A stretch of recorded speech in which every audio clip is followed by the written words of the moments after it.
A astronomia é uma ciência natural sobre o estudo dos fenômenos que acontecem fora da atmosfera do nosso planeta e da estrutura dos corpos celestes, como planetas, estrelas e outras estruturas do cosmos e do universo, e o espaço no geral. A palavra astronomia vem do grego, sendo astro de astron e lei de monos, assim formando lei dos astros. A astronomia começa desde a antiguidade, nas civilizações antigas, sendo considerada como divindade. O seu estudo permitia que os povos da época distinguissem entre épocas boas para o plantio e para a colheita, por exemplo. Algumas dessas culturas vieram dos maias, chineses, egípcios e dos babilônios. Eles foram capazes de criar calendários baseados no movimento do Sol e de outros astros. Os gregos antigos também contribuíram muito para o avanço da astronomia, elaborando modelos para explicar o formato da Terra, as estações, o movimento do Sol, da Lua e outros planetas visíveis no céu. Tales de Mileto considerava a Terra um disco plano. Pitágoras, que a Terra era esférica. Já Aristóteles dizia que as fases da Lua dependiam da iluminação que o Sol exercia nela, e que o universo era finito, esférico e nunca deixaria de existir. Em seu percurso histórico, a astronomia teve dois principais modelos astronômicos, o geocêntrico e o heliocêntrico. O geocentrismo é a teoria de que a Terra é o centro do universo e os corpos celestes, incluindo o Sol, giram ao seu redor. Nesse modelo, a Lua era como um espelho que refletia a luz do Sol durante as noites. Com a Terra no centro, a sequência dos corpos celestes era a seguinte: Lua, Mercúrio, Vênus, Sol, Marte, Júpiter, Saturno, até que chegasse ao éter, que era considerado o quinto elemento. Já o heliocentrismo era o oposto do geocentrismo, que colocava a Terra no centro do universo. No início dessa teoria, o Sol era o centro do universo e tudo orbitava em sua volta. Porém, só mais tarde essa teoria foi reestruturada, expandida e aprimorada com a lei da gravitação universal. Vale ressaltar que aqueles que discordavam do geocentrismo em seu auge eram considerados como hereges, ou seja, alguém que era contrário às crenças estabelecidas pelos dogmas da igreja, e essas pessoas, no geral, eram mortas ou aprisionadas.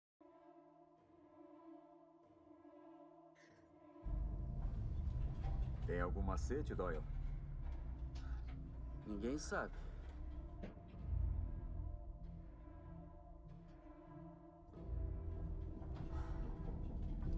Os outros conseguiram, né? Alguns conseguiram, sim.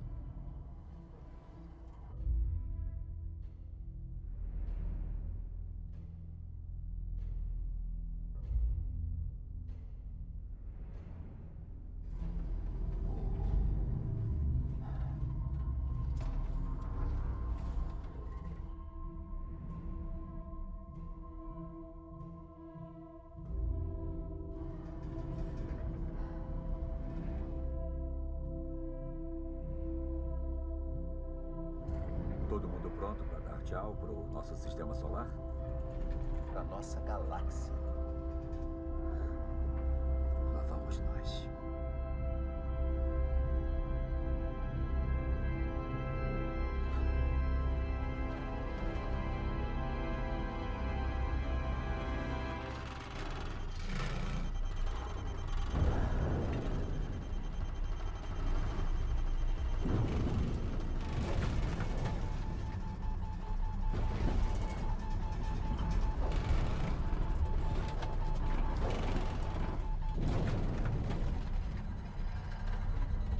Aqui os controles não funcionam.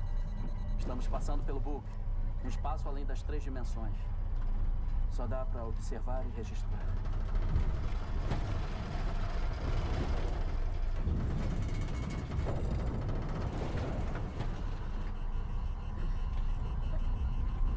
O que é aquilo? Acho que são eles. Distorção do espaço-tempo. Não! Não!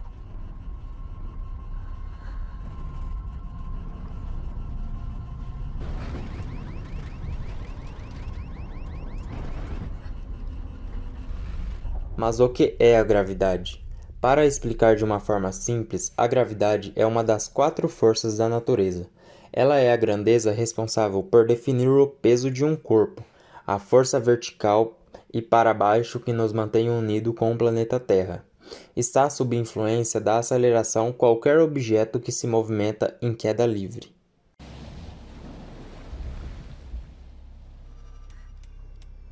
pouso gracioso. Não. Mas foi eficiente. O que estão esperando? Andem. Vão.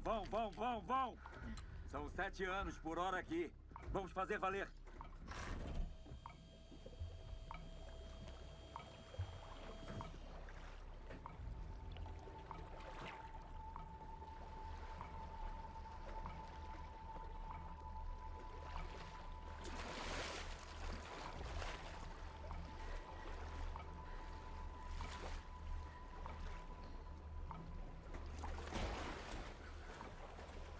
Por aqui.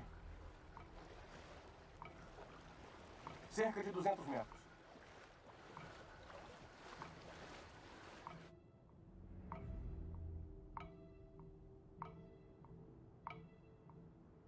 A gravidade é implacável. Tá flutuando no espaço há muito tempo? 130% da gravidade da Terra.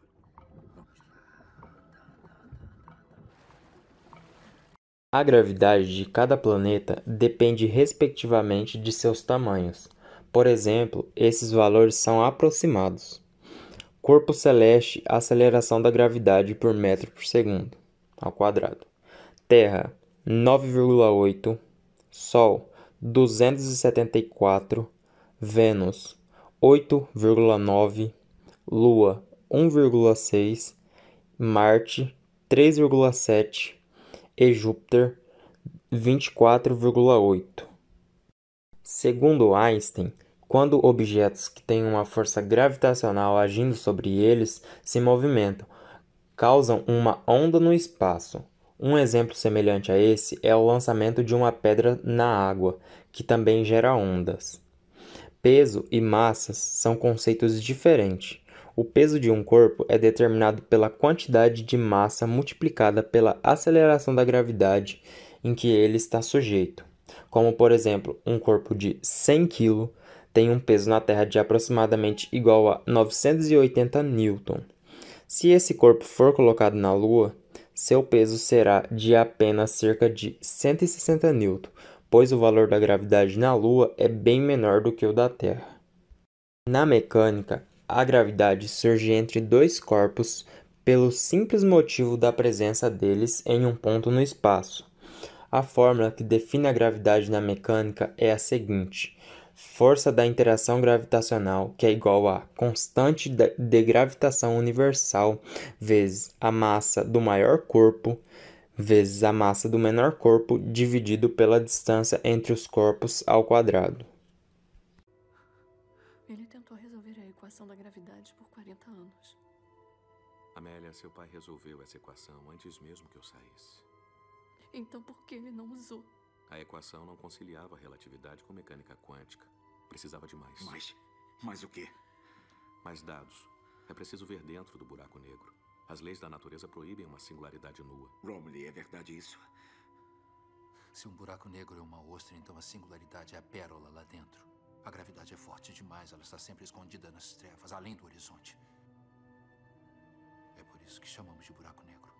Tá bem, mas se pudermos ver além do horizonte.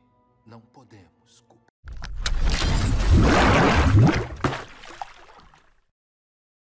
Olá pessoal, tudo bem? Professor Edson aqui. Eu vim passar um desafio para vocês, porque nesse período de quarentena nada melhor do que realizar um experimento de física em casa junto com seus familiares. Então hoje nós iremos fazer alguns desafios para compreender experimentalmente as 3 leis de Newton, assim como a gente viu durante as aulas online, tudo bem?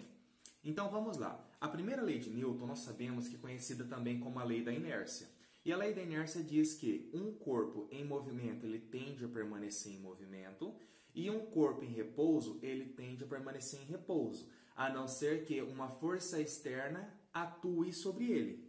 Então, nesse sentido, vamos fazer esse seguinte experimento. Então, para mostrar o princípio da inércia, olha só, peguei aqui um copo com água, peguei uma folha sulfite e peguei aqui uma moedinha, certo? Poderia ser outro objeto também. Então, eu coloco aqui o papel e aqui eu coloco a minha moedinha. Observe que, quando eu puxar esse papel, o que vai acontecer? A moeda vai vir junto ou ela vai permanecer no mesmo lugar? Olha lá. Ela caiu dentro do copinho de água. Por quê? Porque a moeda ela estava em repouso. mesmo aplicando o movimento na folha, a moeda ela tende a permanecer em repouso. Então ela permaneceu no mesmo local. Como eu tirei o papel, ela faz o quê? Puc, cai. Beleza? Agora eu vou pegar esse cérebrozinho aqui, ó. Então eu coloco o cérebrozinho em cima do copo e aqui eu segurei também. Agora eu vou puxar. Olha só o que acontece. Ele entra dentro aqui do copo também, pelo mesmo motivo. Ele estava em repouso, ele tende a permanecer em repouso. Tranquilinho? E um exemplo que a gente pode imaginar, e o que acontece quando o corpo ele está em movimento e ele tende a permanecer em movimento? É quando a gente está no carro. Imagina que eu estou aqui com o meu cinto de segurança, certo? Aí eu estou lá dirigindo, de repente ele freia bruscamente. Eu estava aqui de lado, daí ele freou. O que a gente faz? Tenta ir com o pescoção lá para frente. Por quê? Porque o nosso corpo ele estava em movimento e ele tende a permanecer em movimento. Tranquilinho? Então vamos agora para o da segunda lei de Newton. Já a segunda lei de Newton, também conhecida como o princípio fundamental da dinâmica, diz que a aceleração adquirida de um corpo ela é diretamente proporcional à força aplicada sobre ele e inversamente proporcional à sua massa. E se a gente faz as continhas aqui dessa proporção, nós encontramos que a força resultante é igual a massa vezes a aceleração. Vamos ver isso agora em um experimento. Você vai precisar de dois corpos que consigam rolar, que eles tenham assim as mesmas proporções. Poderia ser 2 latinhas de maionese, 2 latinhas de refrigerante, igual eu peguei aqui 2 latinhas também, sendo que uma delas está cheia e outra delas está vazia, tá bom? E você vai precisar de alguma coisa para fazer um plano inclinado. Pode ser um caderno, pode ser uma tábua. Aqui eu peguei uma tábua de passar, ok? Agora eu vou manter ela uma mesma inclinação e eu vou pôr essas 2 latinhas para deslizarem juntas, ok? Vamos ver qual delas chega primeiro ao chão. Então aqui está a cheia, aqui está a vazia. 1, 2, 3 e... E por que isso acontece? Porque no plano inclinado, como eles foram soltos a partir do repouso, é graças à força-peso que eles descem. E nós sabemos então que pela segunda lei de Newton, essa força ela é diretamente proporcional à massa e à aceleração. Então por isso que esse que tem uma massa maior teve uma força resultante maior, por isso que ele desceu mais rápido do que o outro, ok? E por fim, mas não menos interessante, temos a terceira lei de Newton, que é o princípio da ação e reação, também chamado de princípio da vingança. Diz que toda ação gera uma reação de mesma intensidade, porém em sentido contrário. E também vamos fazer um experimento para isso. Vocês vão ter que ficar de meinhas, aí vocês vão um na frente do outro, coloca as mãozinhas e vai um empurrar o outro, bem forte. Quando você empurra, olha só, ela está indo para trás, eu também estou indo para trás. Mas quem que está fazendo eu ir para trás? É a força dela, ou é a minha força, ou é a dos dois? Porque se eu pegar aqui na parede também e empurrar, olha só, eu também vou para trás. Então qual que é a explicação física disso? Isso ocorre porque nós aplicamos uma força no outro, um empurrando o outro, certo? Aí pela terceira lei de Newton, lembra que toda força aplicada gera uma força de mesma intensidade, porém em sentido contrário? Então a força que nós aplicamos um no outro gerou uma de sentido contrário, que fez com que cada um fosse para trás. E quando eu empurrei a parede, eu estou fazendo uma força na parede. É como se a parede também exercesse aquela mesma força sobre mim. Então quando eu tentei empurrar ela, eu também acabei indo para trás devido a essa minha força de reação. Então também vocês podem pesquisar outros tipos de experimento, tanto para a primeira, para a segunda e para a terceira lei de Newton. Deixem nos comentários como a gente pode fazer também e me mandem, me marquem lá no Instagram que eu quero ver a criatividade de vocês, tá bom? Um forte abraço então e até mais!